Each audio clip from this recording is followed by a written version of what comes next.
And welcome to my channel deep astro universe. आज मैं आपके साथ बात करूंगी कर्क लग्न राशि वालों के लिए कैसा रहेगा जुलाई 2026 का महीना। अगर आपके लिए मैं बात करूं तो देखिए, कर्क राशि जो एक ऐसी कर्क लग्न जो एक ऐसा लग्न है जिसके स्वामी बनते हैं आपके चंद्रदेव। अब चंद्रदेव के बारे में ये बताना कि वो किस तरीके से प्रभाव देंगे थोड़ा डिफिकल्ट हो जाता है, क्योंकि वो हर सवा दो ढाई दिन में राशि परिवर्तन कर लेते हैं। अब उनका जो राशि परिवर्तन होता है उसके हिसाब से अगर मैं बताने चलूँगी तो बहुत डिफ़िकल्ट हो जाएगा। मैं हमेशा ये कहती हूँ, ये चंचल स्वभाव के होते हैं, बहुत इमोशनल होते हैं, ज़िंदगी में अपने करियर में कुछ ऐसा करते हैं जो उनके घर परिवार में शायद किसी ने ना किया हो। वो फर्स्ट वन होते हैं to do something in their life, because वो करियर में मेष राशि लेके आए होते हैं। आपके लिए एक सबसे अच्छी चीज़ ये हो रही है कि आपके लग्न में ही उच्च के बृहस्पति हैं। आप ये ध्यान रखिएगा, जब बृहस्पति आपके लग्न में है तो आपका मोटापा बढ़ सकता है, ज्ञान बुद्धि विवेक भी बढ़ेगा, धन भी बढ़ेगा, तो आपका मोटापा भी बढ़ेगा, हेल्थ भी बढ़ेगी। ठीक है, आपकी मतलब हेल्थ से मेरा मतलब वेट भी गेन होगा, सॉरी। ठीक है, और आपको कोई गुरु भी मिल सकता है, पिलग्रिमेज विजिट हो सकती है, ज्ञान बुद्धि विवेक के काम करेंगे आप। बहुत सारे अच्छे अच्छे एजुकेशन, हायर एजुकेशन को सीखना, शादी के योग, चाइल्ड बर्थ के इंडिकेशन, बहुत पॉजिटिव और ऑप्टिमिस्टिक आप रहेंगे, अच्छा सोचेंगे, अच्छे पॉजिटिव थॉट्स आएंगे आपके। और वो भी पुष्य नक्षत्र में 18 जून से, बहुत ही अच्छा नक्षत्र है, बहुत अच्छे जीवन में कार्य कराता है। और उसी वक्त दृष्टि भी शनिदेव पे रहेगी जो नवम भाव में। कोई हायर एजुकेशन के लिए जा सकता है, कोई फॉरेन ट्रैवल के लिए जा सकता है, कोई दूसरे प्रदेश जा सकता है किसी चीज़ के लिए, कोई प्रोफेसर बन सकता है, साइंटिस्ट बन सकता है, कोई बहुत अच्छा करियर में ग्रो करेगा क्योंकि शनि और बृहस्पति का योग बन रहा है। कोई पिलग्रिमेज विजिट करेगा, पहाड़ी यात्राएं करेगा, समुद्र नदी के पास पहाड़ की यात्रा, इस तरीके की चीज़ें यहाँ पे बहुत स्पेशली होते हुए दिखेंगी। फिर उसी के साथ सूर्यदेव भी कर्क राशि में 16 जुलाई को एंटर कर जाएंगे, लेकिन उससे पहले जो सूर्यदेव हैं वो मिथुन राशि में ही रहेंगे। जब तक कि मिथुन राशि में सूर्यदेव रहेंगे, दूसरे भाव के मालिक हैं, 12वें भाव में रहेंगे। यहाँ पर वक्री बुध भी रहेंगे 7 जुलाई से। तो ये दोनों साथ में रहेंगे, वक्री बुध भी रहेंगे। बुध तो आपके यहाँ पे तीसरे और 11वें भाव के मालिक हैं।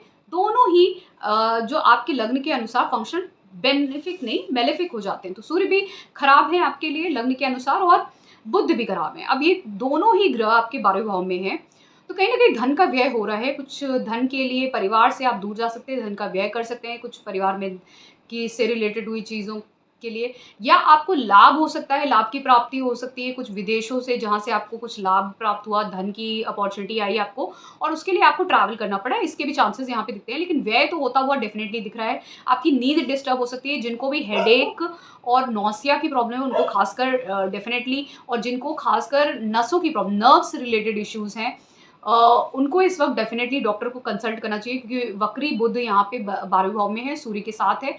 तो नर्व्स और ब्रेन, हेड से जुड़ी हुई, आइज से जुड़ी हुई कोई भी आपको प्रॉब्लम हो सकती है, जिनको भी इन सब चीज़ों की महादशा भी अगर खराब चल रही है और प्रॉब्लम है, ठीक है, आपको ध्यान रखना चाहिए। यहाँ पे हेल्थ को डैमेज करेगा, हेल्थ को इफेक्ट करेगा यहाँ पे। पर आपको फॉरेन से अपॉर्चुनिटीज आ सकती हैं जिनका समय अच्छा चल रहा है, और खासकर पैसे को बढ़ाने के लिए। लेकिन धन का व्यय तब भी होगा, ट्रैवल तब भी होगा, धन का व्यय तब भी होगा। जिनकी और भी खराब है उनकी हेल्थ डेफिनेटली डिस्टर्ब करेगी। जिनकी अच्छी है तो हेल्थ हो सकता है माइन्यूट ही डिस्टर्ब करे थोड़े टाइम के लिए ही। जिनको जेट लैग हो जाता है, या कुछ ट्रैवल करने से कुछ प्रॉब्लम होती है, या थोड़ा ही हेडेक हो गया, या नौसिया हो गया, नर्व रिलेटेड इशू हो गया, आइज में पेन हो गया। बट जिनकी खराब महादशा है, पूरी तरीके से खराब है, उनके लिए बहुत क्रॉनिक भी हो सकता है। ठीक है, आपको थोड़ा कॉशियस रहना चाहिए इस समय में।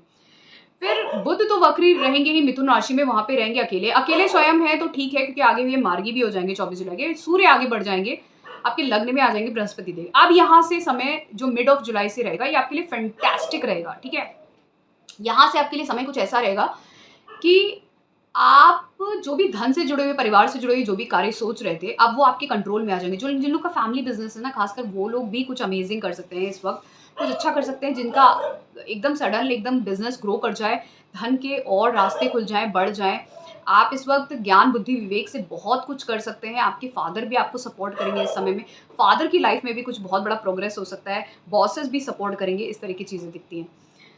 यहाँ पर एक चीज और है, शुक्र भी सिंह राशि में रहेंगे आपके दूसरे भाव में, और शुक्र यहाँ पे रहेंगे तो साथ में केतु भी हैं। तो देखिए, शुक्र तो यहाँ पे आपके जो है वो 11वें भाव के मालिक हैं, और साथ में आपके चौथे भाव के मालिक हैं। अब शुक्र दूसरे भाव में है, धन भाव के मालिक होते हुए धन में है, केतु के साथ है। मैं ये सजेस्ट करूंगी आपके पास धन जरूर आएगा, क्योंकि शुक्र और केतु धन जरूर देता है। और धन देता है लेकिन धन लेता भी है, तो धन आएगा भी आपके पास, जाएगा भी। तो इसको कैसे समेट के रखना है, आपको बचा के रखना है कैसे, तो उसका एक ही उपाय है, जब केतु साथ में हो शुक्र के और दूसरे भाव में हो, तो आपको बहुत सारे बैंक अकाउंट्स खोलने होते हैं, इन्वेस्टमेंट्स करने होते हैं, जिससे आपका धन बच जाता है। वरना शुक्र केतु धन देते भी हैं बहुत सारा, लेकिन जाता भी है बहुत तरीके से। और उसका कारण ये होता है, खासकर दूसरे भाव में मैंने देखा है, जब इस तरह के कॉम्बिनेशन होता है किसी के चार्ट में, तो इसका रीज़न ये होता है कि आपके पास धन आ रहा है, लेकिन आपको धन कहाँ पे इन्वेस्ट करना है, आपकी फैमिली के ऊपर। अगर आप वो नहीं करते हो ना, तो प्रॉब्लम ये होती है कि वो धन किसी ना किसी तरीके से आपका जाता ही रहेगा। मैंने स्कैम में जाते हुए भी इस धन को देखा हुआ है। तो इसलिए इसका मतलब ये होता है कि कहीं न कहीं आपको धन जो आ रहा है ना आपके जीवन में, उसको कहीं न कहीं आपको देना ही है। नहीं देते हैं ना, तो या तो आप व्यर्थ के इन्वेस्टमेंट्स खुद करते हैं, या फिर आपका स्कैम में या किसी और तरीके से चला जाता है। तो इसीलिए उसको बचाने के लिए अच्छा तरीका ये होता है कि आप बहुत सारे बैंक अकाउंट्स या इन्वेस्टमेंट्स कर सकते हैं। राहु अष्टम भाव में है, ऐसे लोगों के लिए इस समय में गूढ़ विद्याएँ, मतलब रिसर्च रिलेटेड अगर आप सब्जेक्ट्स पे काम करते हैं, आपके लिए बहुत अच्छा है। बट आपके इन-लॉज़ के साथ फिर भी इश्यूज़ आ सकते हैं। इनहेरिटेंस से आपको सडन लाभ हो सकते हैं बहुत सारे, और सडन मैरिजेस के भी चांसेस दिखते हैं, क्योंकि अष्टम भाव भी एक्टिवेटेड है। सडन बहुत सारे इवेंट्स में आपके एक्सीडेंट और हेल्थ इश्यूज़ भी आते हैं, उसका भी ध्यान रखिएगा। फिर मैं जब बात ही कर रही हूँ तो शनिदेव की भी बात कर लेती हूँ, क्योंकि शनिदेव इस वक्त रेवती नक्षत्र में 16 मई से हैं और खासकर मीन राशि में ही हैं, बने हुए हैं, और 27 जुलाई को वक्री भी हो जाएंगे, पर वक्री का प्रभाव उनका अगस्त से आपको दिखेगा। तो शनिदेव यहाँ पर आपके जो है वो सप्तम भाव और अष्टम भाव के मालिक हैं, और ये यहाँ पे आपके नवम भाव में है। अब शनिदेव नवम भाव में रहते हुए रेवती नक्षत्र में, जो बुध देव का नक्षत्र है, और बुध जो है वो आपके 12वें और तीसरे भाव के मालिक हैं।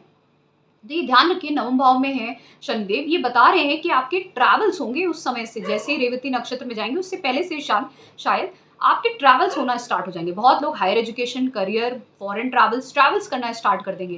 तो जुलाई महीना जिन लोगों को भी ट्रैवल्स के चेंज ऑफ प्लेस के लिए है, उनके लिए भी ट्रैवल्स होगी। और जो लोग अगर हाउसवाइफ ही हैं, नहीं काम करते हैं, बाहर से कोई लेना देना नहीं है, पढ़ाई भी नहीं कर रहे हैं, ऐसी एज में जहाँ पे नहीं भी पढ़ना है, नहीं करियर ग्रो करना है, अब तक कुछ, तो आप पिलग्रिमेज ट्रैवल करोगे, या आपके पास ऐसा हो सकता है बहुत सारे इन्विटेशंस आ सकते हैं, या आप बहुत ज़्यादा लोगों के घरों में जाओ, इन्विटेशंस आए, आपको दूसरों के पास जाना है, पिलग्रिमेज विजिट करना है, या शॉर्ट डिस्टेंस ट्रैवल ही है, बट आपके ट्रैवल ज़रूर होंगे। किसी किसी आप गुरु से मिल सकते हैं, स्पिरिचुअलिटी में आप काम कर सकते हैं। आप बहुत सारे लोगों को मैं देखूँ कंसल्टेंट, प्रोफेसर, इस तरीके की चीज़ों में, सब्जेक्ट्स में जाते हुए मैं देख सकती हूँ। स्किल बेस्ड जो काम है वो आप इस वक्त काम कर सकते हैं। तो बहुत सारी ऐसी चीज़ें हैं जो इस वक्त होंगी आपकी ज़िंदगी में, और बहुत अच्छे-अच्छे, क्योंकि शनिदेव यहाँ से रहते हुए आपके 11वें भाव को देख रहे हैं, मतलब आपके लाभ के चांसेस बहुत ज़्यादा बढ़ जाते हैं। फिर आप मेहनत से बहुत कुछ करेंगे। आपके पिता की ज़िंदगी में भी बहुत सारी चेंजेस आएँगे इस समय में, बहुत अच्छे-अच्छे चेंजेस आएँगे, और उनके जीवन में भी वृद्धि होते हुए दिखेगी, और कहीं न कहीं आपको सपोर्ट अपने अथॉरिटीज़ का भी मिलेगा। तीसरे भाव में आपका पराक्रम बढ़ाएँगे यहाँ पे शनिदेव, और साथ में ना सिर्फ पराक्रम बढ़ाएँगे, पर आप देखेंगे आपके अगर कोई भी रुकावट आ रही थी आपके खासकर करियर में, वो रुकावट दूर होते हुए आपको जॉब मिल जाएगी कहीं न कहीं। आपके जीवन में एक चीज़ बहुत ध्यान रखिएगा, शनिदेव जब छठे भाव को दृष्टि देते हैं ना, इतना काम देंगे ना, इतना रिस्पॉन्सिबिलिटी देंगे ना, चाहे अगर आप हाउसवाइफ ही हैं, बट आपके पास एक्सट्रीम रिस्पॉन्सिबिलिटी होगी।